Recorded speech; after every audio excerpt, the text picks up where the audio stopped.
はい、皆さんこんばんは。本日はですね、東京マルイのグロック26についてご紹介したいと思います。まず購入のきっかけになりますけれども、こちらかなりですね、衝動買いに近いところになります。いつも行っているですね、ショップさんのところ行ってですね、この小さなグロック、とても気になってですね、またこちら値段も安いというのもあって、思わず購入してしまったという感じになります。もともと小さな銃、これ好きなこともありまして、興味がなかったわけではないんですけれども、いつか買おうかななんて思ってた銃なので、非常に満足はしております。はい、印象になりますけれども、性能についてはですね、やはり構造が古いということもあってですね、あまり期待はしていなかったんですが、実写してみたらですね、意外とリコイルもまずまずですし、あとグロックの特徴というかですね、キビキビした動き、これが特徴でした。あとですね、少し太めな印象っていうのがあってですね、カスタムを検討していたところにですね、スライドが割れるといったアクシデントがあってですね、これはもう全面的にカスタムしようかなという感じで、今回このような形になっています。結果ですね、かなりのお金も時間もかけてですね、カスタムしましたので、今回ちょっと長くなるかもしれませんが、そちらも含めてご紹介したいと思います。それでは各部見ていきたいと思います。はい、まずバズルになりますが、こちら 9mm 口径になります。後でちょっとご紹介しますけれども、このサプレッサーが装着可能なアウターバレルに変更しています。サプレッサー装着にはですね、こちらのカバーを外す形になります。ちょっと外してみます。はい、この外すとこのネジ切りが出てきます。これに合うサプレッサーとしてですね、私この KM 企画さんのですね、スリムサイレンサー、こちらを購入しております。ちょっと取り付けてみますね。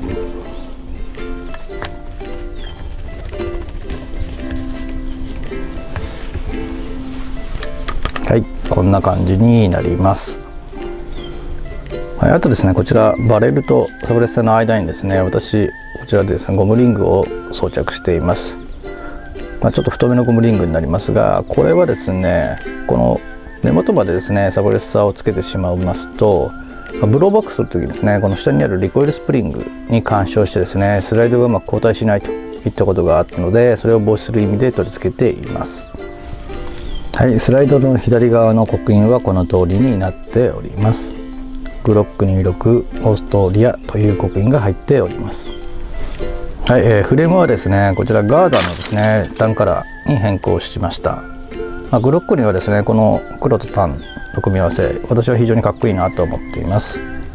こちらガーダーのですね、フレームはですね、リアル刻印という形になっております。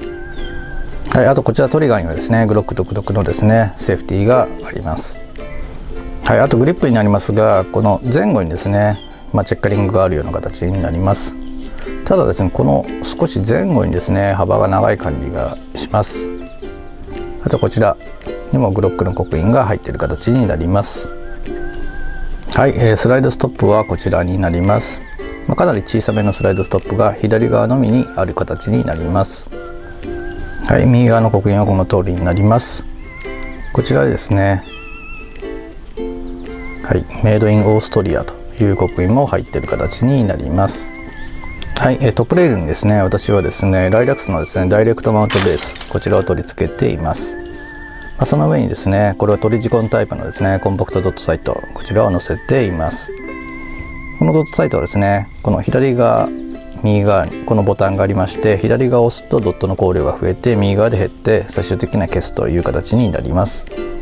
もちろんドットのですね、上下左右も調整可能なものになります。はい、こちらマガジンになります。マガジンの総弾数は15発になります。このマガジンですね、このマガジンバンパーがついています。こちらアイアンダイキャスト製でフィンガーレストがついている形になります。こちらですね、フラットのマガジンプレート、こちらも標準でついていますが、フラットのやつですと私のような小さな手でもですね、小指が外れる形になります。ただコンパクトさを重視するなら、そちらの方が良いのかと思います。はい、こちらのマガジンになりますが、やはりガスの容量は少なめで、ツーマグがやっとかなという感じになります。ただですね、このグロック17との共有のマガジンがあるかと思います。こちらもですね、はい、このように使用可能になります。あとですね、今回ドットサイト等をつけているというのもあって、このマガジンの放出バルブ、こちらはですね谷岡場のブラックバルブで、あとガソルトパッキンですね、こちらライラックスのものに書いています。はい、それではですねフィールドスリッピングしたいと思います。まずマガジンは抜いておきます。そしてスライドを引いていただいて、こちらのレバーを下げていただくと、このようにスライドが外れる形になります。で、こちらリコイルスプリングガイドになります。で、今回ちょっとカスタムしているのでこのアウターバレル外せませんが、このアウターバレルはですね、見えますかね、こちらはですねデトネーターのですねローンウルフタイプのですねメタルアウターバレルに書いています。こちら一応シルバー、非常にアクセントになっていいかなというふうに思っております。あとですね、スライドを軽量化する意味で、こちらブリッジっていうんですかね、ノズルハウジング、こちらをですねガーダーのですね 20g のものに変更をしております。あとですねリコイルスプリング、こちらもですね多少カットをしている形にしています。あとですねインナーバレルに関しては、これは KM 規格の 6.04mm のシルバーのものに変えております。はい、それでは元に戻したいと思います。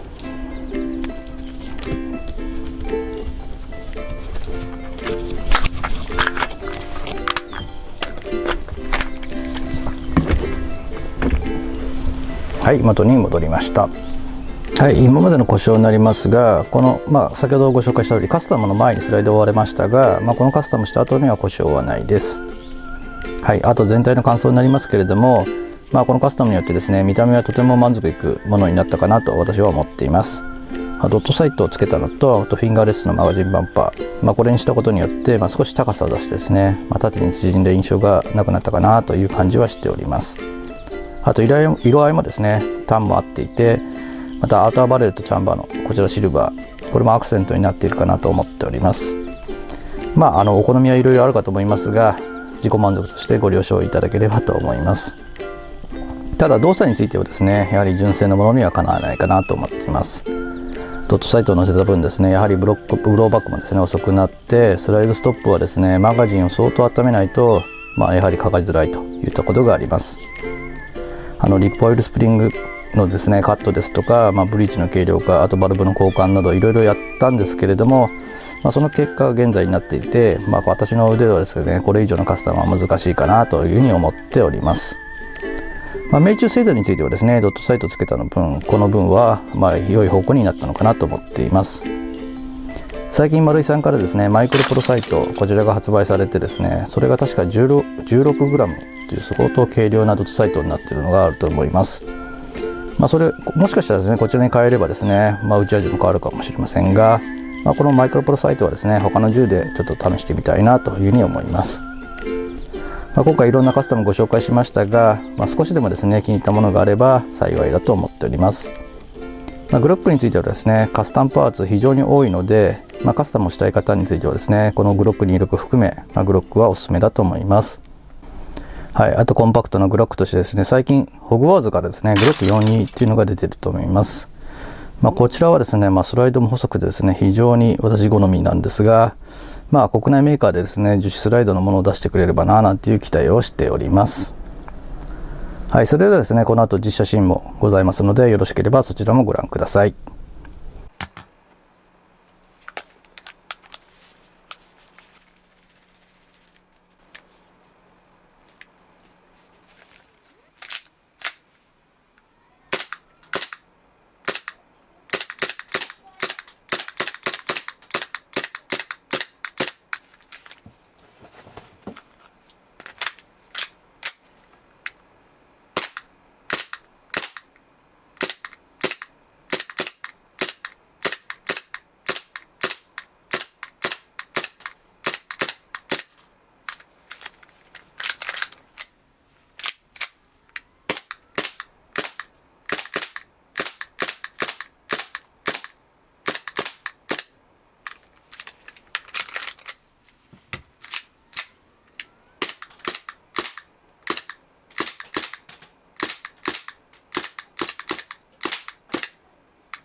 はい、最後までご視聴ありがとうございました。またお会いする日まで。さようなら。